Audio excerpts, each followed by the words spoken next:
জাতীয় নির্বাচন পিআর পদ্ধতিতেই হতে হবে, নড়াইলে বললেন জামায়াত সেক্রেটারি। লন্ডনে সিজদা দিয়ে প্রধান উপদেষ্টা ফেব্রুয়ারিতে নির্বাচনের ওহী এনেছেন, বললেন নাসির উদ্দিন পাটোয়ারি। ইসির একার পক্ষে সুষ্ঠু নির্বাচন আয়োজন সম্ভব নয়, মন্তব্য বদিউল আলম মজুমদারের। যশোর সহ সারা দেশে জন্মাষ্টমী উদযাপিত, দেশের সম্প্রীতি বজায় রাখতে সবাইকে অঙ্গীকারাবদ্ধ হওয়ার আহ্বান সেনাপ্রধানের।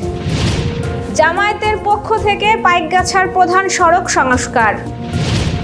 স্বাধীনতার 54 বছরেও প্রকৃত মুক্তিযোদ্ধারা তালিকায় অন্তর্ভুক্ত হতে পারেনি, অভিযোগ মুক্তিযোদ্ধাদের। চণ্ডীপুর মাধ্যমিক বিদ্যালয়ের প্রধান শিক্ষককে ঘোড়ায় চড়িয়ে বিদায় সংবর্ধনা। মাগুরায় জেএফএ অনূর্ধ্ব 14 উইমেন ইয়ুথ ডেভেলপমেন্ট ফুটবল খেলার উদ্বোধন। বিএনপিকে উদ্দেশ্য করে জামায়াতে ইসলামীর সেক্রেটারি জেনারেল অধ্যাপক মিয়া গোলাম পরোয়ার বলেছেন, কোন দল পিআর পদ্ধতির নির্বাচন চাই না চাই, আগামী সংসদ নির্বাচন পিআর পদ্ধতিতে অনুষ্ঠিত হবে। দেশের জনগণ পিআর পদ্ধতি গ্রহণ করবেন। নির্বাচনের প্রার্থী হবে দল, ব্যক্তি নয়।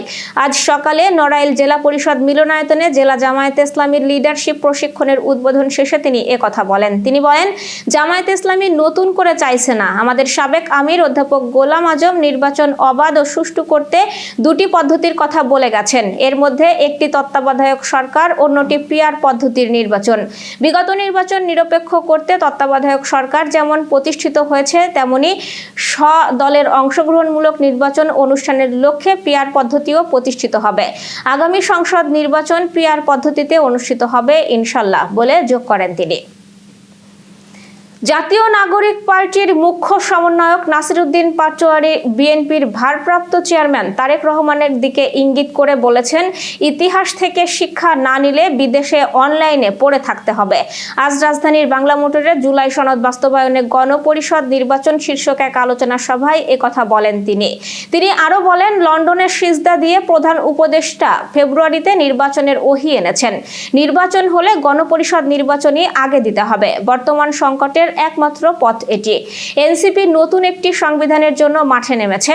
দলের অনেক মন্ত্রী হওয়ার সুযোগ থাকলেও তারা জনগণের লড়াই চালিয়ে যেতে চায়।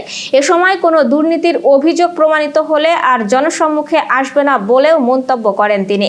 রাজনৈতিক দল বাদে জনগণকে সঙ্গে নিয়ে জুলাই ঘোষণাপত্র করা উচিত ছিল উল্লেখ করে তিনি বলেন, দেশের 60% মানুষ সংস্কার চায়। এ সময় ভারত জাতীয়তাবাদী ব্যানারের আড়ালে ষড়যন্ত্র করবে বলেও মন্তব্য করেন তিনি। নির্বাচন কমিশনের একার পক্ষে সুষ্ঠু নির্বাচন আয়োজন সম্ভব নয় বলে মন্তব্য করেছেন নির্বাচন ব্যবস্থা সংস্কার কমিশনের প্রধান ডক্টর বদিউল আলম মজুমদার। তিনি বলেছেন, এজন্য রাজনৈতিক দল, প্রার্থী, ভোটার, নাগরিক সমাজ ও গণমাধ্যম সহ সংশ্লিষ্ট সবার দায়িত্বশীল ভূমিকা অপরিহার্য। রাজধানীর এফডিসিতে ডিবেট ফর ডেমোক্রেসির আয়োজনে অনুষ্ঠিত ছায়া সংসদে তিনি এসব কথা বলেন। বদিউল আলম বলেন, আগামী জাতীয় নির্বাচন নিয়ে কোনো অনিশ্চয়তা নেই। ফেব্রুয়ারিতে ঘোষিত সময়ের মধ্যেই নির্বাচন অনুষ্ঠিত হওয়া জরুরি। এবারের নির্বাচনে লেভেল প্লেইং ফিল্ড বজায় থাকবে বলেও আশা প্রকাশ করেন নির্বাচন ব্যবস্থা সংস্কার কমিশনের প্রধান। তিনি বলেন, সংস্কার ব্যতীত নির্বাচন হলে তা বিতর্কিত হতে পারে। লেজুর ভিত্তিক ছাত্র রাজনীতি গ্রহণযোগ্য নয়। বিশ্ববিদ্যালয়ে ছাত্র সংসদ নির্বাচন জাতীয় নির্বাচনে প্রভাব ফেলতে পারে। এবার যশোর সহ আঞ্চলিক সংবাদ। বর্ণাঢ্য আয়োজনে সারা দেশে উদযাপিত হয়েছে জন্মাষ্টমী। সম্প্রীতি বজায় রাখা ও শান্তিতে বসবাস করা হোক সবার অঙ্গীকার, এমনটাই জানিয়েছেন সেনাপ্রধান জেনারেল ওয়াকারুজ্জামান। তিনি বলেন, এখানে কোনো ধর্ম, জাতি, গোত্রের মধ্যে ভেদাভেদ থাকবে না। এ সময় সনাতন ধর্মাবলম্বীদের জন্মাষ্টমীর শুভেচ্ছা জানান সেনাপ্রধান। আজ জন্মাষ্টমী উপলক্ষে রাজধানীর পলাশী মোড়ে সনাতন ধর্মাবলম্বীদের শোভাযাত্রা উদ্বোধনের অনুষ্ঠানের সময় দেয়া বক্তব্যে সেনাপ্রধান একথা বলেন। এদিকে আমাদের প্রতিনিধিরা বিভিন্ন স্থানে জন্মাষ্টমী উদযাপনের তথ্য জানিয়েছেন। আমাদের অভয়নগর প্রতিনিধি তাওহিদ হাসান ওসামা জানিয়েছেন, জন্মাষ্টমী উপলক্ষে সমাবেশ, শোভাযাত্রা ও সাংস্কৃতিক অনুষ্ঠানের আয়োজন করা হয় অভয়নগরে। পূজা উদযাপন পরিষদ উপজেলা শাখার আয়োজনে নোয়াপাড়া কালীবাড়ি প্রাঙ্গণে আলোচনা সভা ও যশোর খুলনা মহাসড়কে বর্ণাঢ্য মঙ্গল শোভাযাত্রা অনুষ্ঠিত হয়।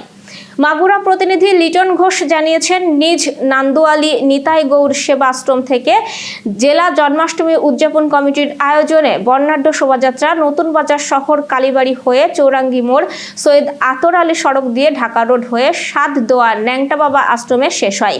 ওখানে হাজারো ভক্তের উপস্থিতিতে ধর্মীয় আলোচনা সভা হয়।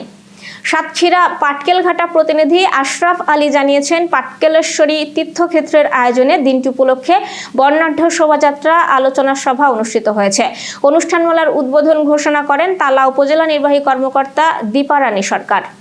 বাগেরহাট মংলা প্রতিনিধি এম ফিরোজ জানিয়েছেন, মংলার বর্ণাঢ্য শোভাযাত্রা উপজেলা পরিষদ চত্বর থেকে পৌর শহরের প্রধান প্রধান সড়ক প্রদক্ষিণ করে। এতে অংশগ্রহণকারীরা নানা স্লোগান ও আনন্দ উল্লাসের মধ্য দিয়ে জন্মাষ্টমীর মাহাত্ম্য তুলে ধরেন।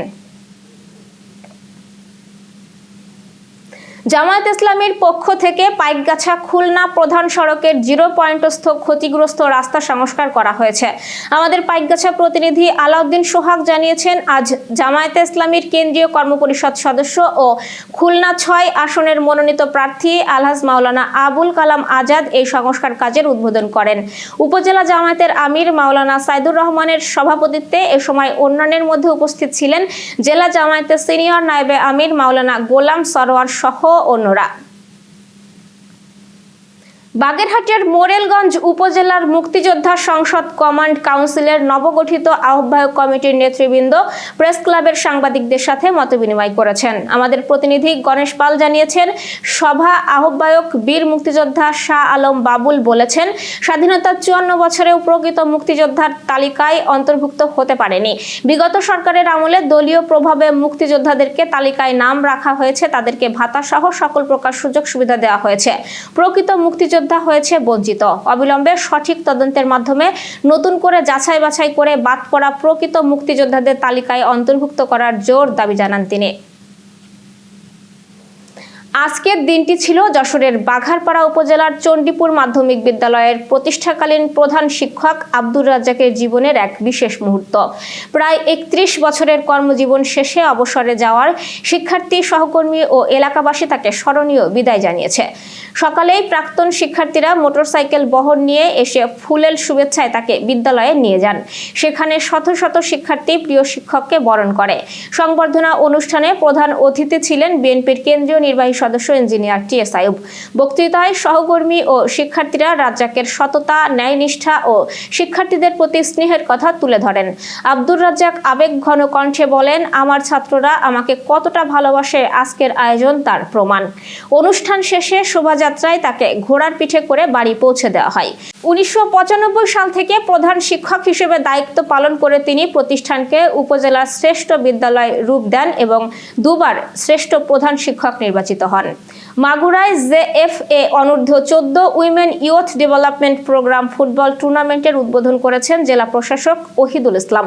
আজ বিকালে জেলা স্টেডিয়ামে আয়োজিত উদ্বোধনী অনুষ্ঠানে পুলিশ সুপার মিনা মাহমুদা, বাফুফের সদস্য খন্দকার আরিফ হাসান পিন্টু, মারুফ হোসেন, জেলা ফুটবল অ্যাসোসিয়েশনের সভাপতি শরীফ আজিজুল হাসান মোহন, যুব উন্নয়ন অধিদপ্তরের উপপরিচালক ইলিয়াসুর রহমান, প্রেস ক্লাব সভাপতি অধ্যাপক সাইদুর রহমান সহ অনেকেই উপস্থিত ছিলেন। উদ্বোধনী খেলায় স্বাগতিক মাগুরা অনূর্ধ্ব 14 মহিলা দল 8-0 গোলে চুয়াডাঙ্গাকে এবং দ্বিতীয় খেলায় খুলনা 6-1 গোলে সাতক্ষীরাকে হারায়।